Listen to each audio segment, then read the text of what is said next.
नमस्कार, स्वागत है आपका खबर उत्तराखंड में और मैं हूं आपके साथ अविन्ना रावत। रुक करते हैं खबरों का।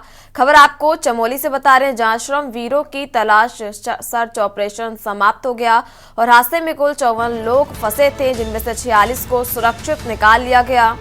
और चमोली से आपको एक बड़ी खबर बता रहे हैं, जहाँ हादसे में कुल 54 लोग फंसे थे और जिनमें से 46 को सुरक्षित निकाल लिया गया और जबकि शेष 8 लोगों का दुखद निधन हो गया है। बरामद शवों को हेलीकॉप्टर से ज्योतिमठ लाया गया और शवों का स्वास्थ्य केंद्र जोशी मठ में पोस्टमार्टम जारी है। रविवार को बरामद मृतकों की सूची जारी की गई, जिसमें अनिल कुमार ठाकुर नगर, रुद्रपुर, उधम सिंह नगर। रविवार को बरामद मृतकों की सूची भी जारी की गई है। चमोली से आपको ये बड़ी जानकारी बता रहे हैं, जिनमें से अनिल कुमार ठाकुर नगर, रुद्रपुर, उधम सिंह नगर और अशोक गहगोल, बेनाऊ, फतेहपुर उत्तर प्रदेश और हरमेश कुठार, ऊना, हिमाचल प्रदेश। श्रमवीरों की तलाश सर्च ऑपरेशन समाप्त और हादसे में कुल 54 लोग फंसे थे, जिनमें से 46 को सुरक्षित निकाल लिया गया।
रुक करते हैं अगली खबर का। राज्य आंदोलनकारी जनता कैबिनेट पार्टी की अध्यक्षता भावना पांडे ने उत्तराखंड सरकार पर गंभीर आरोप लगाए हैं। उन्होंने मुख्यमंत्री पुष्कर सिंह धामी द्वारा लागू किए गए समान नागरिक संहिता यानी यूसीसी पर सवाल उठाते हुए कहा कि सरकार ने एक देश एक कानून की बात तो की, लेकिन भू कानून के मामले में हरिद्वार और उधम सिंह नगर को इससे बाहर कर दिया। इसे राज्य के 2 महत्वपूर्ण जिलों के साथ सौतेला व्यवहार बताते हुए उन्होंने सरकार की नीयत पर सवाल उठाए। भावना पांडे ने राज्य के कैबिनेट मंत्री प्रेमचंद अग्रवाल पर भी तीखा हमला किया, जिन्होंने पहाड़ी समुदाय के खिलाफ अपमानजनक टिप्पणी की थी। पांडे ने कहा, उत्तराखंड के पहाड़ी लोग इस अपमान को सहन नहीं करेंगे और चाहते हैं कि प्रेमचंद अग्रवाल को तत्काल बर्खास्त किया जाए। उन्होंने मुख्यमंत्री से इस मामले में तुरंत कार्रवाई की मांग की और कहा कि आगामी चुनावों में जनता इसका करारा जवाब देगी।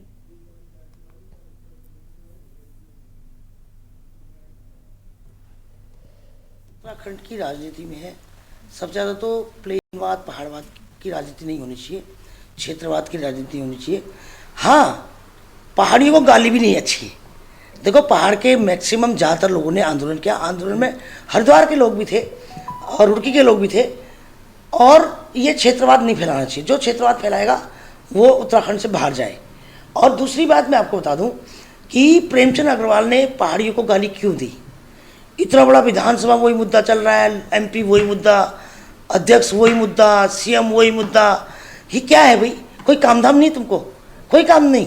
एमपी को कोई काम नहीं, सीएम को कोई काम नहीं, विधानसभा अध्यक्ष को कोई काम नहीं और विधायक को कोई काम नहीं। फिर एक आदमी पहले एक मुद्दा और छोड़ दे और उसके बाद सारे फेसबुक वही काम कर रही है। रुक करते हैं अगली खबर का। चमोली जिले के माड़ा में ग्लेशियर के कारण हुई दुर्घटना पर योग गुरु बाबा रामदेव ने दुख व्यक्त किया है तथा इस दौरान उत्तराखंड सरकार द्वारा चलाए गए रेस्क्यू अभियान की बाबा रामदेव ने सराहना करते हुए कहा कि लोगों को बचाने के लिए पुरुषार्थ किया जा रहा है और प्रधानमंत्री और गृह मंत्री लगातार मुख्यमंत्री के संपर्क में हैं। उन्होंने दिवंगत आत्माओं के लिए श्रद्धांजलि अर्पित की और तथा उनके परिजनों को इस दुख को सहन करने की शक्ति प्रदान करे प्रार्थना की और उम्मीद है कि जो लोग लापता हैं उनको खोजने के लिए अभियान चलाया जा रहा है और वो जल्द कुशल मिलेंगे। वहीं केंद्रीय मंत्री धर्मेंद्र प्रधान ने भी घटना पर गहरा दुखद प्रकट करते हुए कहा कि उत्तराखंड जैसे प्रदेश को ऐसी घटनाओं पर और सजग रहने की आवश्यकता है और यहाँ की सरकार इसके लिए बहुत सजग भी है।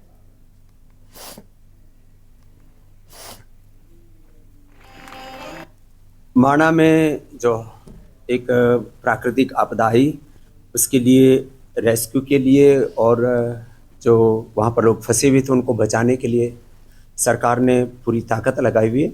हमारे यशस्वी मुख्यमंत्री श्री धामी जी और हमारे देश के गृह मंत्री जी और देश के प्रधानमंत्री जी स्वयं मुख्यमंत्री जी के संपर्क में हैं और कोशिश है जितनी भी कम से कम हानि हो इस पूरे हादसे में उसके लिए पुरुषार्थ चल रहा है और ये बहुत ही संवेदनशीलता के साथ सबको बचाने के लिए उपाय किए जा रहे हैं। मैं आशा करता हूँ इसमें कम से कम लोगों के जीवन की हानि हो। देखिए, मैं बड़े संतोष के साथ कह सकता हूँ कि मैं कल अखबार में यहाँ जब आने के बाद अखबार और टीवी के माध्यम से देखा यहाँ की स्थानीय सरकार की मुख्यमंत्री आदरणीय पुष्कर धामी जी की बयान में देख रहा था। एक बहुत बड़ा आपत्ति को उन्होंने सामना किया। लगभग लोगों को रेस्क्यू कर लिया गया, कुछ लोगों की अभी भी खोज जारी है। मैं आने वाले दिनों में इस प्रकार की और सजग रहने के कारण इस प्रकार की दुर्घटना ना हो, लेकिन नैसर्गिक आपत्ति है। उत्तराखंड जैसे प्रांतों को इस प्रकार की नैसर्गिक आपत्ति से जूझना पड़ता है। यहाँ का व्यवस्था चौकन्ना है संभालने के लिए। नैनीताल में हिंदूवादी संगठनों के कार्यकर्ताओं ने गौशाला में बंदी गौमाता के साथ अनैतिक व्यवहार की घटना के खिलाफ कोतवाली में प्रदर्शन किया। कार्यकर्ताओं ने फरवरी में हुई इस घटना की मेडिकल रिपोर्ट और दोषियों के खिलाफ कानूनी कार्रवाई की मांग की। हिंदूवादी संगठन के विक्की वर्मा ने कहा कि 1 माह बीतने के बावजूद पुलिस प्रशासन द्वारा कोई ठोस कार्रवाई नहीं की गई और इस मामले में संतोषजनक जवाब नहीं मिला। विक्की वर्मा ने चेतावनी दी है कि यदि जल्द ही पुलिस प्रशासन ठोस कदम नहीं उठाए तो हिंदूवादी संगठन उग्र आंदोलन करेगा, जिसकी संपूर्ण जिम्मेदारी शासन प्रशासन की होगी। सरकार से हमारी मांग है जो भी ऑनलाइन प्रक्रिया यहाँ पर हो रही है उसको बंद करके जैसे पहले चलता था वैसे ही यहाँ पर चलाया जाए और ऑनलाइन करने से हमारे बहुत सारे दस्तावेज लेखक, स्टाम्प वेंडर्स और एडवोकेट इनके सबके रोजी रोटी पे संकट आएगा और सरकार से हमारी यहाँ पर ये मांग है। हमने खुद भी यहाँ पर को अनेक माध्यमों से माननीय मुख्यमंत्री जी को कल ज्ञापन भी भेजा है और निश्चित रूप से हमारी मांग पर विचार होगा, ऐसा हमारे सरकार के जो भी लोग हैं उनके द्वारा हमें आश्वस्त किया गया है।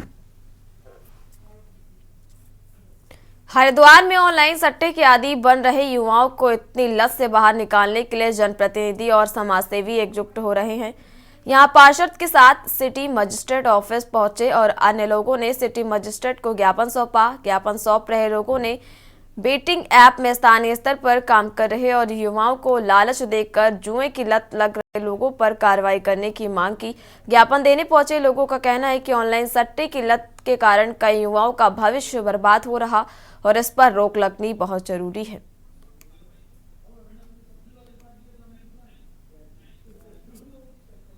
हमने सिटी मजिस्ट्रेट को इस रूप में ज्ञापन दिया है पूरे क्षेत्र के अंदर, भूपतवाला के अंदर और पूरे हरिद्वार के अंदर एक ऑनलाइन गेम जिसका फन रैप के माध्यम से पूरे, चाहे उसका सरगना दुबई में बैठा हो, चाहे उसका सरगना दिल्ली से ऑपरेट करता हो, मध्य प्रदेश से ऑपरेट करता हो, बड़े लोग इसमें इन्वॉल्व हैं और यहाँ स्थानीय जो लोग इसको चला रहे हैं मैनेजर के रूप में, यहाँ मैनेजर पॉकेट मैनेजर बने बैठे हैं, वो लोग नौजवानों का भविष्य खराब करने का काम कर रहे हैं। नौजवान आज कहीं ना कहीं खतरे के ऊपर मंडरा रहा है। जहां बच्चा पढ़ाई करना चाहता था, वो बच्चा आज फोन में अपने पिताजी का फोन लेके चला रहा है। वो गूगल ऐप के माध्यम से उनके पैसे को उड़ाने का काम कर रहा है। और कहीं ना कहीं ये एक बढ़ता नशा ही है। हरिद्वार के अंदर बढ़ता नशा है चक्री का व्यापार। इसको व्यापार को लेकर आज हमने कहा है मैडम से कि इस पर कार्रवाई होनी चाहिए। जो लोग इसका सरगना बने बैठे हैं उन लोगों के ऊपर सख्त कार्रवाई हो। और रुड़की में राज्यसभा सांसद नरेश बंसल ने पत्रकार वार्ता के दौरान कहा कि रुड़की के नेहरू स्टेडियम ग्राउंड में 4 से 6 मार्च तक विकसित भारत विकसित उत्तराखंड विशाल प्रदर्शनी का आयोजन उनके सहयोग से तरमेह इन इवेंट्स द्वारा किया जा रहा और प्रदर्शनी का उद्घाटन उत्तराखंड के पुष्कर सिंह धामी, पूर्व मुख्यमंत्री भगत सिंह कोश्यारी, हरिद्वार सांसद त्रिवेंद्र सिंह रावत करेंगे। तीनों दिन विभिन्न केंद्रीय मंत्री, उत्तराखंड सरकार के मंत्री, सांसद, विधायक, मेयर भी उपस्थित रहेंगे। राज्यपाल सांसद नरेश बंसल ने प्रदर्शनी पर प्रकाश डालते हुए कहा कि विकसित भारत विकसित उत्तराखंड एक मेगा इवेंट है जो अमृत काल की थीम पर आधारित है। उन्होंने कहा कि भारत के यशस्वी प्रधानमंत्री नरेंद्र मोदी का विजन है कि 2047 तक भारत को एक विकसित राष्ट्र बनाना है, जो कि भारत स्वतंत्रता की स्वर्ण जयंती होगी। प्रधानमंत्री मोदी ने कहा था कि इस सदी का आखिरी दशक उत्तराखंड का दशक होगा।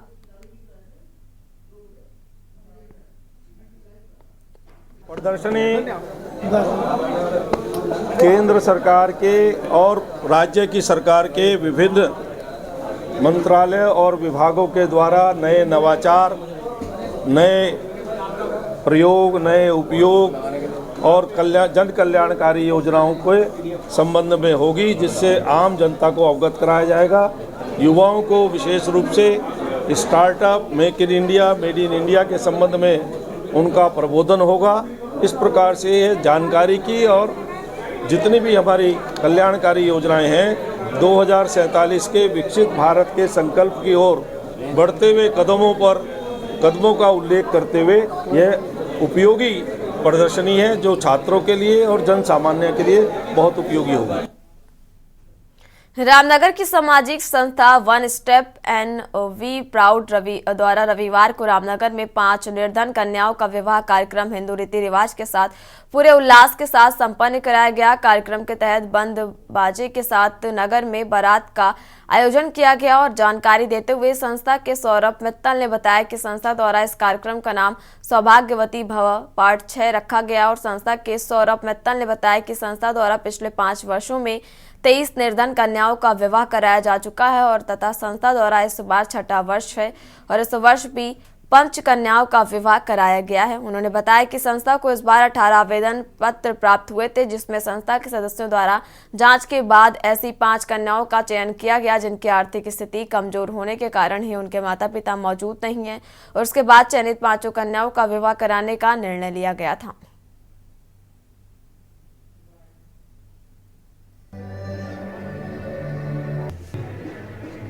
राजीव जी, पहले तो मैं आप सभी पत्रकार बंधुओं का अपनी team first step and be proud की तरफ से हार्दिक स्वागत और अभिनंदन करता हूं।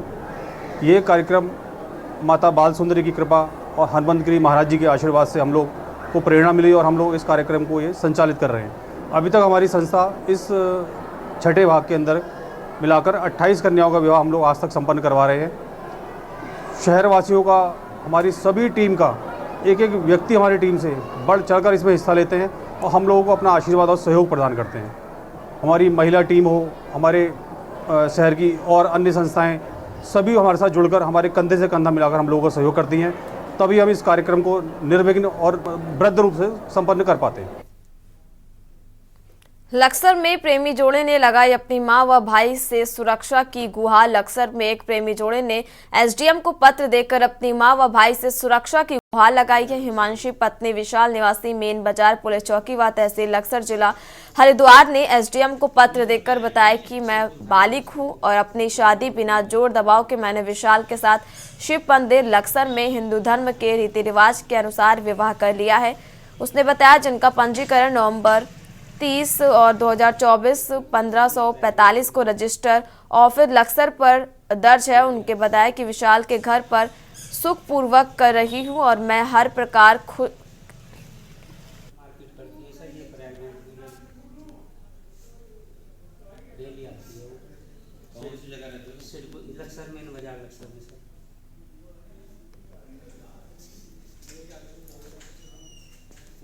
लड़का लड़की बालिग हैं, उन्होंने अपनी शादी कर ली है। अब उनके घर वाले तैयार नहीं हो रहे, तो उसके संबंध में आए थे, तो पुलिस को लिखा गया है उसके संबंध में। कोर्ट मैरिज कर लिया और हमारे परिवार वाले मान नहीं रहे, तो हम इसलिए एसडीएम के सामने पेश होने आए थे ताकि हमारे घर वाले हमें परेशान ना करें। ताकि हमने कोर्ट मैरिज कर ली थी और हमारे घर वाले नहीं मान रहे थे, तो हमें एसडीएम के पास पेश होना पड़ा, जिससे कि हमारे घर वाले हमें परेशान ना करें और हम अच्छे से रह रहे हैं और हमें किसी प्रकार की कोई दिक्कत परेशानी नहीं है और हम चाहते हैं कि हमारे घर वाले भी खुश रहें और हमारी शादी को भी अच्छे से समझें, हमें भी समझें। बागेश्वर की जजी परिसर में रविवार को अचानक गुलदार का एक शावक घुस आया, जिससे परिसर में हड़कंप मच गया और मामले की जानकारी मिलते ही परिसर प्रशासन ने तुरंत वन विभाग को सूचना दी और सूचना मिलते ही वन विभाग की टीम मौके पर पहुंची और शावक को सुरक्षित पकड़ लिया। रेंजर श्याम सिंह करायत ने बताया कि वन आरक्षी चंदन राम और उनकी टीम ने कड़ी मशक्कत के बाद शावक का सुरक्षित रेस्क्यू किया। रेस्क्यू के बाद शावक को वन विभाग के क्यूआरटी रूम लाया गया, जहां उसका स्वास्थ्य परीक्षण किया गया। डॉक्टरों ने शावक की स्थिति सामान्य बताई है।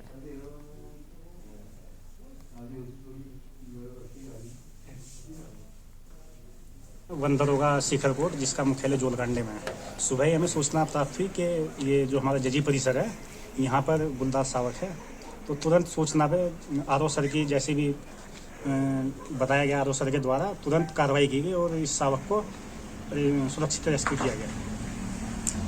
हाँ, थोड़ी बहुत ही है, मतलब अभी डॉक्टर को बुलाया गया है, जांच में जैसा भी होगा आगे कार्रवाई की जाएगी।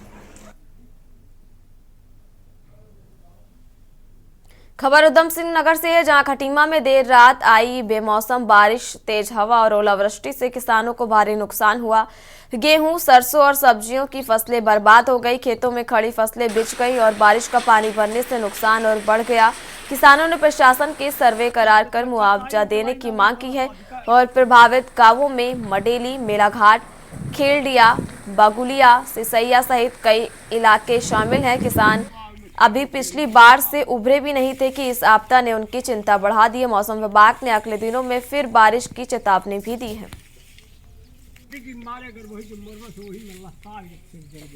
चैनल के माध्यम से मैं धन्यवाद करता हूं चैनल का। कम से कम आप लोग हमारे किसानों की आवाज़ को उठाते हैं और बड़ी अच्छी तरह उठाते हैं। मैं आपसे एक आग्रह करता हूं, आपकी चैनल के माध्यम से सरकार को, पिछले धान में भी हमारा बहुत नुकसान हुआ, 90% 100% लोगों का धान खराब हो गया, किसी को कुछ नहीं मिला। जो फैक्ट्रियों का पानी गया था उससे धान सड़ गया केमिकल से, कुछ नहीं मिला। और इस बार फिर दोबारा ओलावृष्टि, आंधी तूफान से लोगों की नष्ट फसल, गेहूं, सरसों सारी खराब हो गई है। मैं सरकार से आग्रह करूंगा, कृपया पिछला मुआवजा भी और ये भी मुआवजा दर्द हो चुका है, ख़त्म हो चुका है। ऐसा ना हो कि किसानों को रोड पे आके आपके खिलाफ आंदोलन करना पड़े। उत्तराखंड के चमोली जिले के माना में हादसे में अब भी 4 लापता हैं और इस बीच अभियान को और तेज करने के लिए नई तकनीकों का इस्तेमाल किया। आपदा सचिव विनोद कुमार सुमन ने मीडिया से बातचीत में बताया कि हादसे में कुल 8 कंटेनर्स को ढूंढ लिया गया है, लेकिन 4 लोग लापता हैं। उन्होंने कहा कि स्टेशन से बहुत दूर मिले हैं, इसलिए सब ground penetrating R victim located camera, thermal image camera और जीपीआर ग्राउंड पेनिटेंटर की मदद से जाएगी और जीपीआर को दिल्ली से मंगवाया गया है, जो एक महंगी और अत्याधुनिक तकनीक है। और इस हादसे में अब तक 50 लोगों को रेस्क्यू किया जा चुका है। कंटेनर 8 थे, सभी के सभी 8 कंटेनर ढूंढ लिए गए हैं। कुछ कंटेनर जहां पे उनकी ओरिजिनल लोकेशन थी काफ़ी दूर पाए गए हैं। जब एवलांच आया, जब बहुत ज़्यादा बर्फ़ आया भारी मात्रा में, तो कंटेनर को बहा के ले गया अपने साथ में। बट कंटेनर में कोई भी आदमी नहीं बचा है, ना कोई ढूंढना जाना बाकी है, सभी को ढूंढ लिया गया है। कोई भी लापता हैं, उन 4 को ढूंढने के लिए हम लोगों ने विक्टिम लोकेटिंग कैमरा और थर्मल इमेजिंग कैमरा लगाया हुआ है। वहाँ पे एनडीआरएफ की टीमें, एसडीआरएफ की टीमें, यूएसडीएमए की टीमें हैं, उनके माध्यम से खोजने का काम जारी है। स्टॉक लगाए गए हैं, 200 से ज़्यादा राहत कर्मी वहाँ पर काम कर रहे हैं।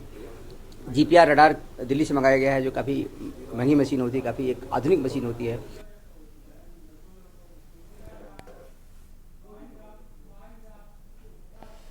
उत्तराखंड की खबरों में फिलहाल इतना ही। आप देखते रहिए के न्यूज़ इंडिया। नमस्कार।